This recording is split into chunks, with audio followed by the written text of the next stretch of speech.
Isang magandang buhay mga mare, mga pare. Ayan, at talagang paganda tayo ng ating CR. Alam niyo mga mare, kaya pasensya na sa CR ko at bawal ang bash dito. Ayan, at ayan, ganyan na siya. Before and after. So ayan, bakit ba at paano ko ito nagawa mga mare, mga pare? So panoorin nyo.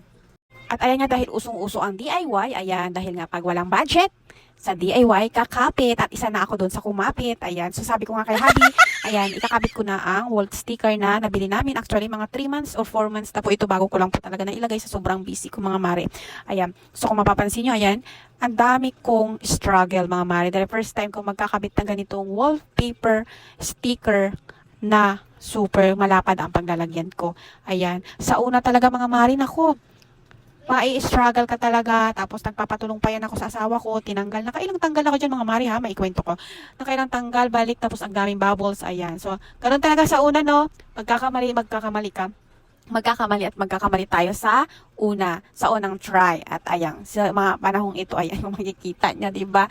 O, nakailang tanggal ako dyan, nakailang balik, tanggal, ayan, may paganyan-ganyan. First time ko talaga actually ito mga mare, ang magkakabit ng ganito kalapad na wall sticker. Ayan. Dahil nakapag-try na po ako magkabit ng wall sticker is foam naman yun. Madali lang pag foam kasi mga ma'am, ito kasi style, anong tawag dito, yung waterproof, ayan. So, pwede siya mabasa, o diba, nakalimutan ko na kung ano to. Ang tagal ko na rin naman kasi ito na add to cart, mga mare, mga 3 months to 4 months na po, talagang tambay lang dyan sa sobrang busy ngayon ko lang ginawa. O, diba, hirap na hirap ako dyan mga mare, o diba, o, ganun talaga.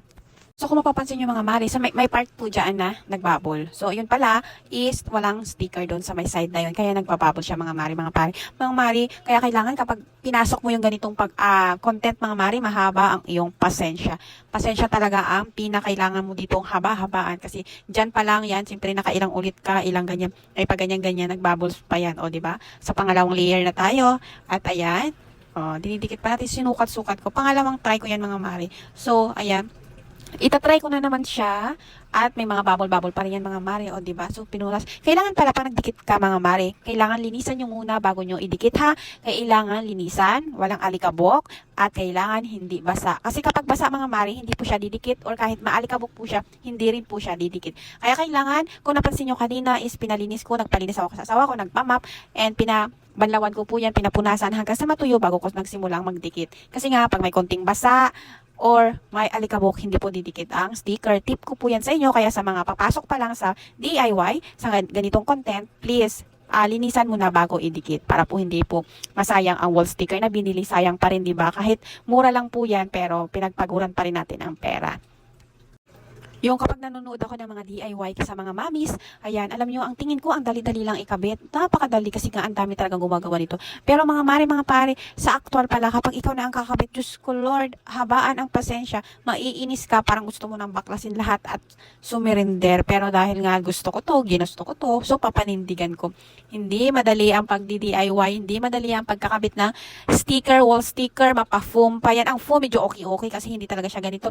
Pero kapag mga ganitong klase ng sticker mga mams, habaan ang pasensya. Grabe, talagang hindi madali. Pero mga mari, nakakatuwa kasi nga, yung unang try ko at ang pangalawang try ko ng sticker is hirap na hirap ako. Pero nung pangatlo, hanggang sa nabuo ko yung aking pag-i-sticker, mga mari, panis na. O, diba? Madali na siya. So, talagang naniniwala ako. Sa first try, second try, mahirap.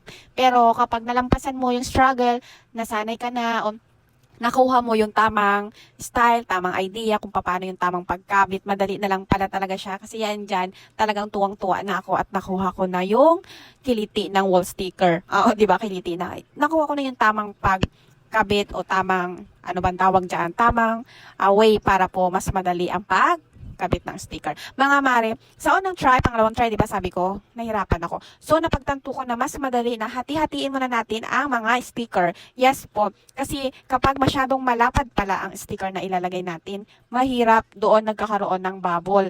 Yan, so, mahirap talaga siya i-flat. Kaya yan, kung may mapansin nyo, nagka-cut na po ako at kinakat ko muna lahat ng unang roll para po ikakabit ko na lang at mas mabilis siya mga mari ha. Napakabilis na po ikabit kasi magkakabit ka na lang, uupo ka na lang, ikakabit mo na lang and then ipa-flat mo. Ganun po. So ito tip ulit ha, pangalawang tip ko po sa inyo na putol-putulin na lang po ng maliliit, yung sakto lang na kaya mo. At least siguro isang dangkal or mga dalawang dangkal, ganun. Hindi po yung sobrang lapad kasi nga mahihirapan talaga mag-flat. So ayan. Bago natin i-continue, sa hindi pa po pala nakakapag-follow, please pa-follow naman, Mare and Pare. Ayan, dahil marami po talaga akong i-share sa inyo, share ideas, negosyo tips, ayan, DIY, ayan, funny, comedy, ganyan. Basta ma-inspire ko lang kayo, masaya na ako. Ayan, so, ayan. Habang hindi pa ako tapos magupit-gupit that time, mga Mare, mga Pare, ang oras dyan, kung hindi ako nagkakamali, nasa quarter to 2 na po yan. So, ako kasi mga Mare, ako yung taong kapag may ginagawa, gusto ko talagang tapusin. Kaya kahit mahirap, pagod na ako, nanginginig na yung mga tuhod ko sa every time na sa pinakamababa ng ilalagyan ko. Hindi talaga ako sumuko, tinapos ko po talaga yan siya.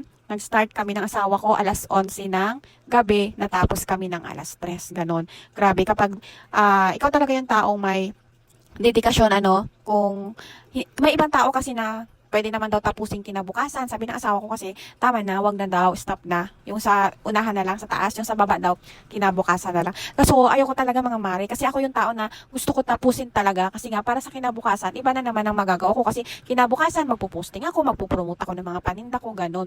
So, kaya, mabibilib ka na lang talaga sa mga taong tulad ko, o diba, inangat ang sariling bangko, dahil tinapos ko po yan. At ayan nga, lahat, pinutol-putol ko po yan, dahil para magkakabit na lang po ako ng dire-diretso. Ayun, so dapat kayo ganun din mga Mare, mga Pare, kapag baguhan kayo or gagawin nyo pa lang. At sa mga nagtatanong kung saan ko pala yan nabili, yung wall sticker, ilalagay ko po sa comment box, ayan. So pwede kayo mag-order doon mga Mare, mga Pare, dahil kaya nga, kapag wala pa tayong pampagawa, di ba, pamparenovate, magkano na ang mamahal ng mga materials ngayon. At saka sa akin, sa part namin mga Mare, mga Pare, hindi ko na kasi ito sariling bahay. Umuupa lang po kami dito. CR po yan ng aking tindahan. Sa bagay, matagal na po kami dito sa shop ko. Nasa 2018 pa po to. So matagal na rin. Pero hindi talaga kami pwede magpaayos kasi syempre hindi naman natin alam kung hanggang kailan tayo dito. Dahil nga nauso ang pagdi-DIY, nauso ang mga ganitong content, ayan, nabudol na rin tayo at ayan, napa-order nga tayo ng wall sticker. So, hindi naman din talaga ako nagsisi na pa-order ako kasi mga Mare, mga Pare. Sobrang ganda naman talaga kasi ng kinalabakasan, di ba? Hindi mo ina-expect or kung kikita nyo, di ba mga Mare, hindi nyo mapapansin na wall sticker lang yan. Akala mo talaga totoong tiles, di ba Mare? Medyo struggle lang mga Mare, mga Pare kapag merong mga ganyan-ganyan. Kung makikita nyo, yan yung kanyang may harang. Ayan, medyo struggle yan kapag nagkakabit tayo mga Mare, mga Pare. Kung napapansin nyo, hindi ko alam kung saan ko uunahin, kung sa kabila ba o dito sa kabila.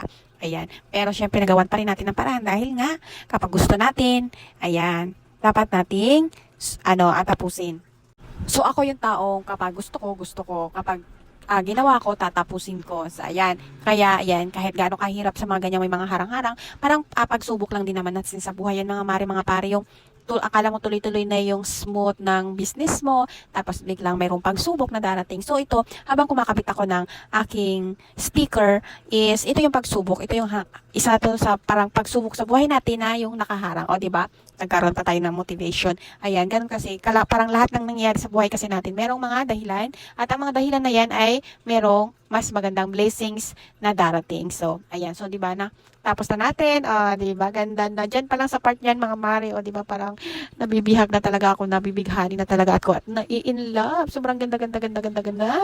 Yung mga Mare, mga Pare, meron pa ako naiwang. Walang sticker doon sa may gilid. Ayan. Sabi ko, maliit lang kasi yan. So, sabi ko, mamaya ako nababalikan. Pag natapos ko na nga kasi nga gugupitan ko pa po yan ng maliit lang. Kasi nga itong mga nagupit ko is malalaki. So, ayan na nga, sinusukatan ko na siya kung gaano kalapad ang aking gukupitin para dyan sa maliit na may harang. Ayan talaga yung nakaka-struggle kapag may paharang, di ba? Pagsubok talaga yan sa buhay, chares. So, ayan, sinusukat na natin at susukatin natin kung ano yung para naman din madali na lang ikabit mamaya-maya. So, pagsukat natin, gukupitin ko na yan. So, ayan na nga, tapos na tayo magupit. And this is pansit. Ayan, makakompleto na at wala na awang dyan sa part na yan. So, pero hindi pa tayo tapos. Pero okay lang yan. Dahil ginusto mo, panindigan mo. So, ayan, sobrang ganda talaga mga Mare, mga Pare. Kung makikita nyo, diba? Talagang sobrang nakaka-inlove na matapos na ito. At ano na lang pag buong wall talaga na matapos. Actually, mga Mare, mga Pare, dyan sa baba po is ganyang kulay. Yung taas po, lalagyan ko pa po yan ng sticker. Sa part 2 vlog natin yan. Kaya sa mga nanood ng video na to, meron pa po itong part 2 ha. At sana naman sa mga nanood, please pa-share para po mas marami pa po ang manood.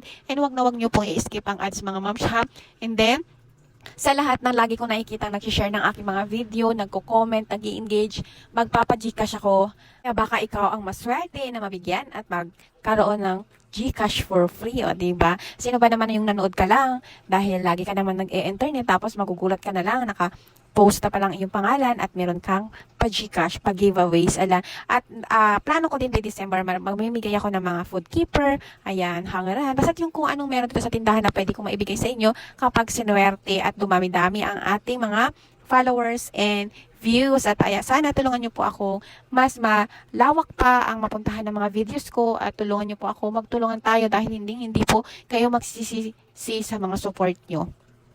So, ayan na nga mga mari, mga pare. O, diba? Ang ganda niyan na. Oh my God, marami pa akong gustong gawin dyan sa CR namin, sa kusina namin, doon sa kwarto naming maliit. Pero hinay-hinay lang dahil wala tayong maraming anda. Dahil talagang kailangan muna nating dahan-dahanin, huwag bibiglain. Kasi syempre, kahit sabihin nating mura lang ang mga ganyang wall sticker, kailangan pa rin nating i-budget. So, ayan. So, yun lang po. Maraming salamat sa mga nanood. And ingat palagi. Bye-bye!